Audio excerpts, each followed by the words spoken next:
Anybody feel that I have done something because of my self-disclosure and my client all of a sudden lighten up and, feel so good about it?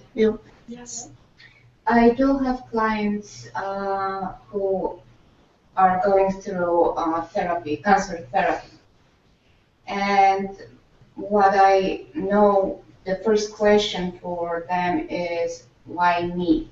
And they looking at their situation from the position as a victim. And the process of healing on the physical level is as important as the process of healing on the emotional level, on the spiritual level. So when those therapies, because I am a cancer survivor, the moment when I disclose that, there's the click. So you know what I'm going through. And using my methods when it comes to the pushing away the why me questions to what can I do to make myself stronger. The doctors are going to take care of my physical body, but my emotions, that's me. And just teaching them the methods, then you see the light, you see the progression, and you see the huge difference over the time. I'm stronger, I can make it. Yes. Yeah, I actually run the LGBTQ groups at the college, and very similar. A lot of times students will come in and go, well, is there any queer workers here? And, when I do self-identify that, I am a lesbian, there does seem to be a connectedness, where they go, oh, okay, then you have a, whether it be truthful or not, it's truthful to them, like, oh, okay, now you must have an understanding, or a better understanding than somebody that may be, straight or what have you. That just seems to be, a connectedness that they feel, whether it's true or not, because, I believe that, it's meaningful to them, so that in terms of self-identify or self-disclosure, that would be. That's very important, isn't it? Yeah. And we also realize how difficult it is for them to come out and say it. Yes, that's right. Especially if they're not out yet and they're just coming out. It gives them a realm of, I think, safety and especially young teenagers. Yeah. Sometimes. Which we have in the common. Yes, and feeling rejection and Yes. And so, Lilian, I think we can also self-disclose, so to let clients know that we don't understand. It's not also about understanding. True. Right? Yeah. We're on the same side. I do, that's Sometimes normalizing. So like a client who goes to the clubs and she smokes and does drugs. I don't understand that life, right? So I have to talk to her and say, I don't really get that. Can we talk? So in some ways I am disclosing because I don't get it. Right?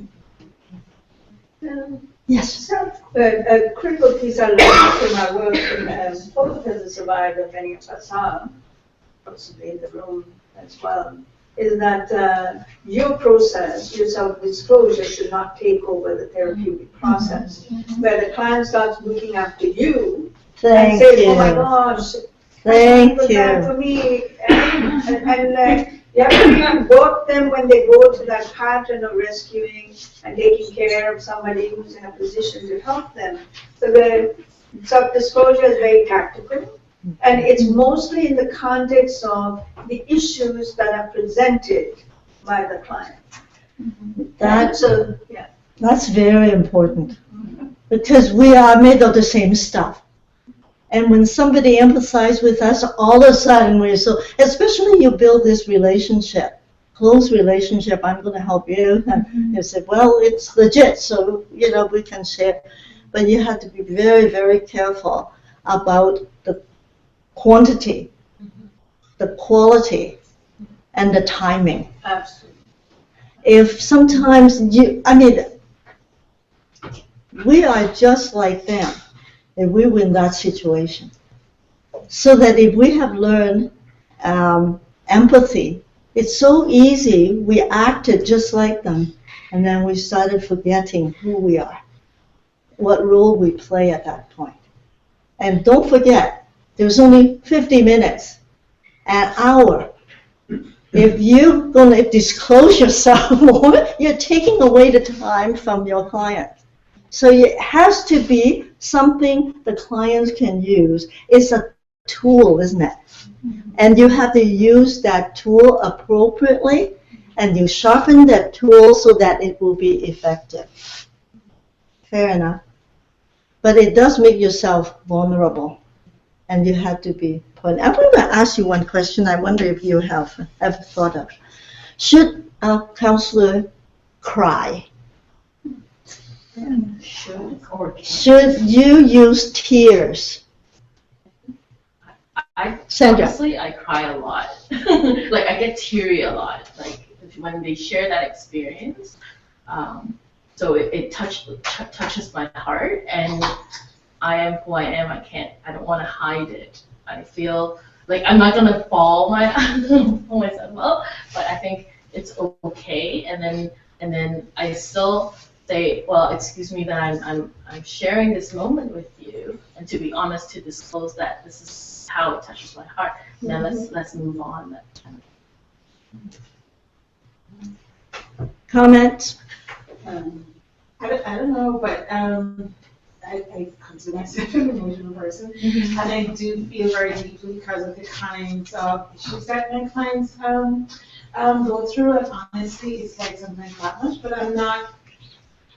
I wouldn't be comfortable like crying in a session. I can think about one situation where there was this and I mean, she was really, like things are just being piled on to somebody. Every time there's like something else, and it had to do with her health. And I felt it kind of like touching a part of me. And honestly, I had to excuse myself.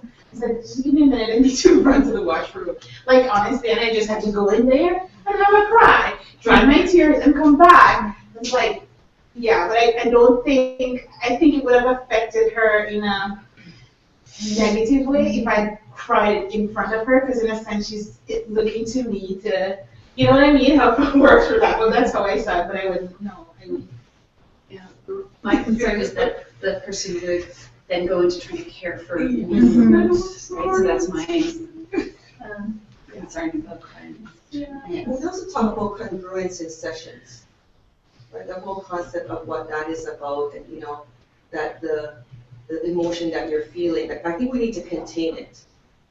And I think if I were feeling that, then I'd probably slow the session down a little to kind of contain myself. But I'm not sure if I'd really. I might get teary, but I might not cry. Yes. I have to agree with Toby. Like when what came to mind was it really depends on the client, because I could see some clients with me totally jumping into, especially older women who kind of have that more motherly approach, like just totally jumping into that, well, let's care for you and it's okay, and then it totally shifts that session because it's now about my reaction to it, and I could see it disrupting the therapeutic relationship, because then that might make the client hesitant to disclose anything. Because then they'd be worried about how I'm going to react, and if it's too much for me to carry, and then it might actually be disruptive to their own process. Thank you. You use a process of reframing and redirection as it occurs. That's right. Or you validate it, because I'm sorry you're going through such a rough time in a very meaningful way. But it's also how we approach tears.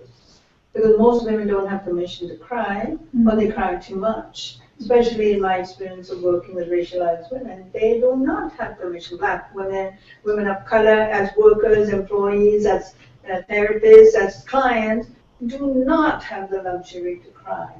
So you have to have that racialized context also. Or are you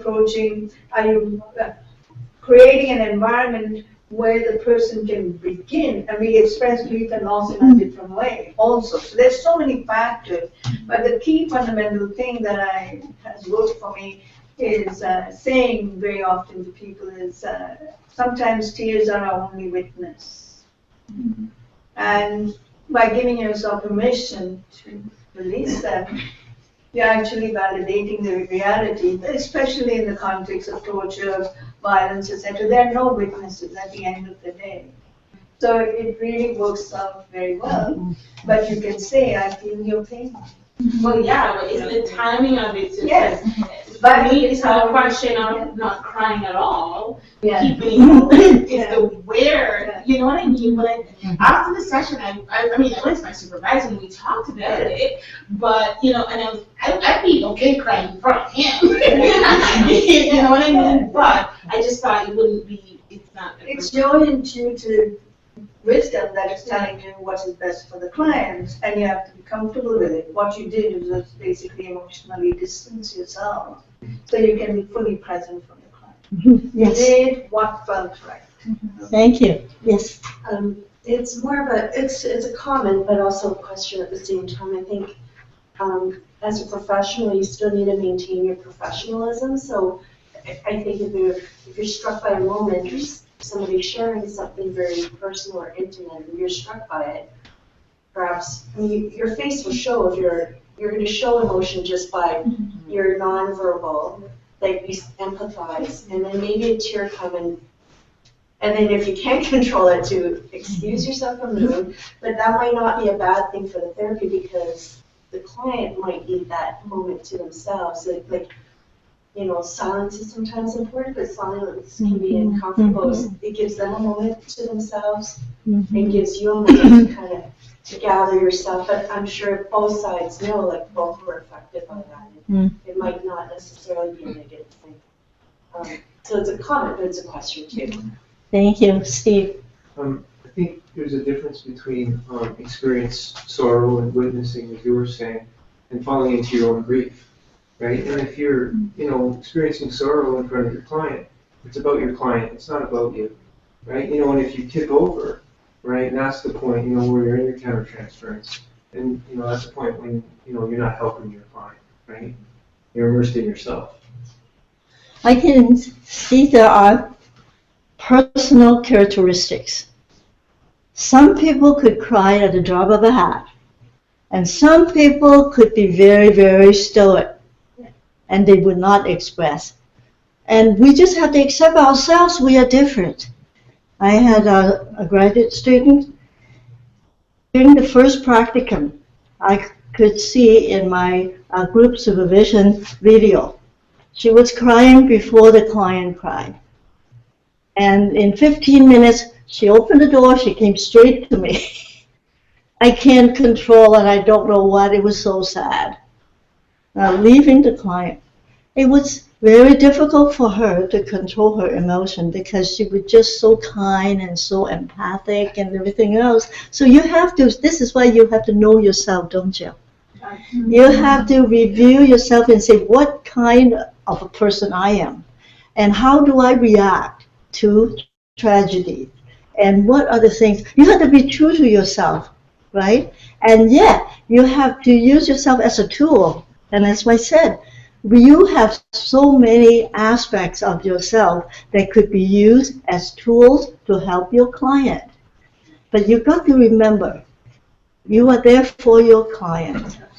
And you use your tools appropriately. When to start, when to stop, realizing yourself.